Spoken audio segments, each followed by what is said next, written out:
What's going on, my little tortilla chips? Welcome back to Nacho Wrestling, and welcome back to Let's Talk About This Match, the series where I take a look at a pretty important wrestling match in the entire history of wrestling and talk about why it's important to me, why it's important to wrestling history, among a few other things. And in today's return episode, we are taking a look at Stone Cold Steve Austin versus Bret the Hitman Hart at WrestleMania 13 in their no disqualification submission match, which also had special guest referee Ken Shamrock. How many stipulations can you throw in a match? 3, I guess. But before we jump into the match, as always, please be sure to like, comment, subscribe, hit the bell to stay up to date on all things Nacho Wrestling so you never miss an upload. And if this is your first time watching Nacho Wrestling video, why don't you consider hitting that subscribe button? And that would be greatly appreciated as well. But without further ado, let's talk about this match. First, as always, I want to talk about why this match sticks with me personally. And like a lot of people, I think this match was brought up to them. If they were a predominantly WWE fan in their younger years, they were talked about this match, they were told about this match constantly by WWE and then constantly by older relatives. For me personally, it was my dad, it was my uncles, it was my late grandfather that always talked about, oh, have you ever seen Bret Hart versus Stone Cold at WrestleMania? That match made Stone Cold. That match is the reason Stone Cold became the biggest draw in professional wrestling. It simply bridges the generational gap. It allows fans of all ages to enjoy a match together. Even sitting here 30 plus years later at this point, and watching the match again, it really does do a lot with a little. Now, some people may say it does a lot with a lot, and, to each their own, but I think it does a lot with a little, and it was just such a fun match. It was a brawling, good mesh of styles between the wrestlers and everything like that, and it was just, I can't say enough good things about it. There's a reason that it is the first match to go in the WWE Hall of Fame for, like, the WrestleMania match wing or whatever they're calling it. Which, by the way, really cool concept. Not going to sit here and bash that. I think that is pretty cool. Putting important matches like this one, like Taker and Shawn from WrestleMania 25, or anything like that, I think is really cool and really important to preserving the history of WWE. It's when they start putting stuff like the Godwins versus whoever from WrestleMania like 5 or some shit. It's when they start putting that in the Hall of Fame that I'm going to have some problems. The issues with the WWE Hall of Fame and putting different matches in aside, what did the crowd think they were getting in this match? Well, I think the crowd knew they were in for a treat because it was a no disqualification submission match, like I mentioned at the top of the video. It was a mesh of styles because at this point, Stone Cold was already a brawler type. He had broken his neck once from Owen and everything like that, so he had to change his style up. He was less of a technical, methodical pace wrestler and more of a walking brawl, getting into fights. And that plus Bret Hart's ability to do the technical wrestling, the smart, methodical attacking certain limbs, and, just ring psychology that comes with Bret Hart, which I'll admit, I'm not the biggest Bret Hart fan. Don't click off the video. I know. A lot of people love Bret Hart. I don't happen to be the biggest Bret fan, but I can still sit down and enjoy certain Bret matches. This is one of them. Okay? Calm down. The other thing to note is that the crowd was ready for this match no matter what they were given because they were electric from the entrances, from Stone Cold's iconic glass shattering to Bret coming out and simply just high-fiving the crowd and then giving his glasses to the kid. Everything about this match from the get-go was perfect, which leads right into my next point. When did everything click for this match? And I think you could look at a couple of different areas and say, oh, it clicked here, it clicked there. Whatever you want to go with is your personal prerogative. For me personally, it was really when Bret locked in that figure 4 on the corner post. I thought that just had the crowd jumping, had the crowd moving. Even JR brought note up of it and said like, oh, the crowd's going crazy. They're standing on their feet for this.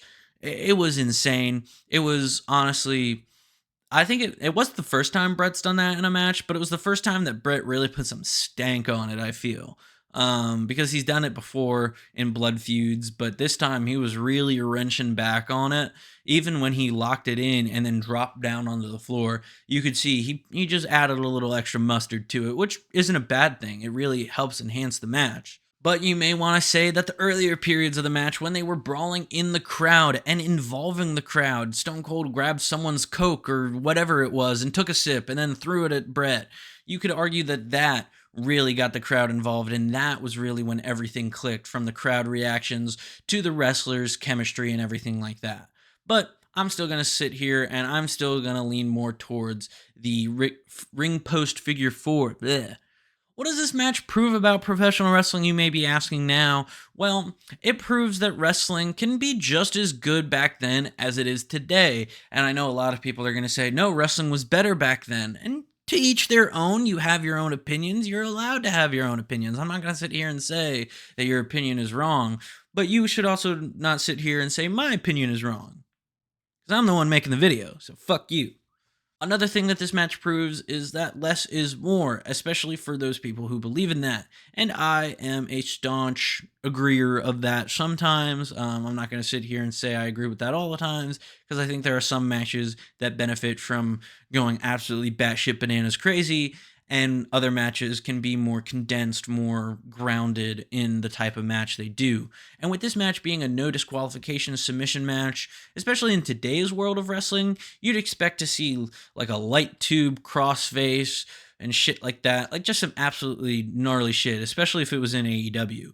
But now, or back then rather, you could see that they were really just working simple. There was obviously the no disqualification rule, and they used a chair, they used a ring bell, but other than that, there wasn't a lot of nefarious activities from either guy. Even Stone Cold only used the chair and then didn't even use the ring bell, got an XLR cable or mic cable, whatever, and used that to choke out Bret. Other than that, no weapons.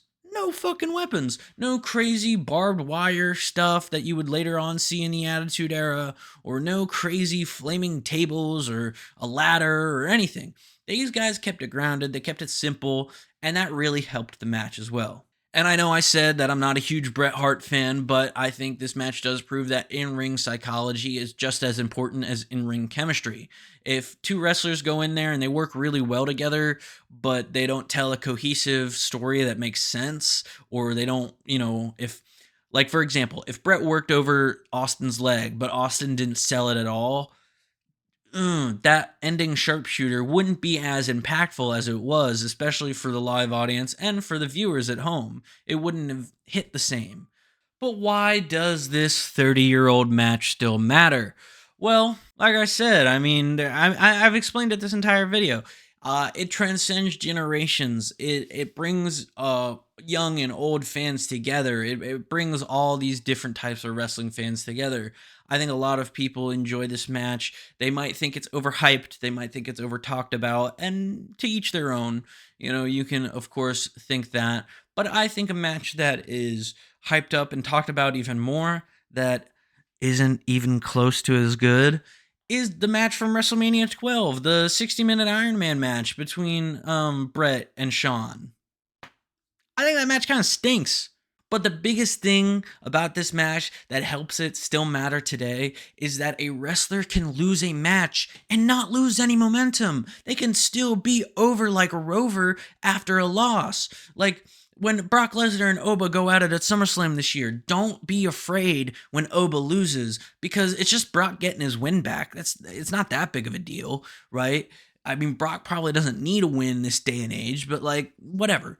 Right? It's not going to halt Oba's momentum. Crowd's still going to love Oba. They're still going to do the strut and all that shit. They're going to enjoy the show that they're being presented.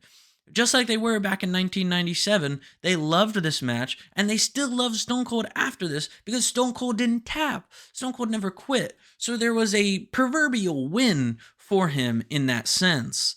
It does also help that Stone Cold became the biggest draw in professional wrestling history and was the flag bearer for the Attitude Era going forward, as much as Dwayne and Paul tried to change up the history of that. So whether it was the most hyped up match of all time, or whether it was the most overhyped match of all time, this match deserves its spot in the WWE Hall of Fame. It deserves to be talked about year round. And I think most importantly, it helped define the Attitude Era. It helped define who Stone Cold was. As much as, like I said, Dwayne Johnson and Paul Levesque try as they might to not let Stone Cold feel like the mascot of the Attitude Era anymore, he always will be, and he will always have started his true ascent to the top from this match and from this loss. Because at the end of the day, this is the loss that made Stone Cold Steve Austin who he was. But that is it for the return episode of Let's Talk About This Match. Let me know what you guys thought about it down in the comments below. Let me know what other matches you would like to see me talk about as well in this series down in the comments below. And as always, be sure to like, subscribe, all that good stuff. Hit the bell to stay up to date on all things Nacho Wrestling so you never miss an upload. And I will see you guys next time.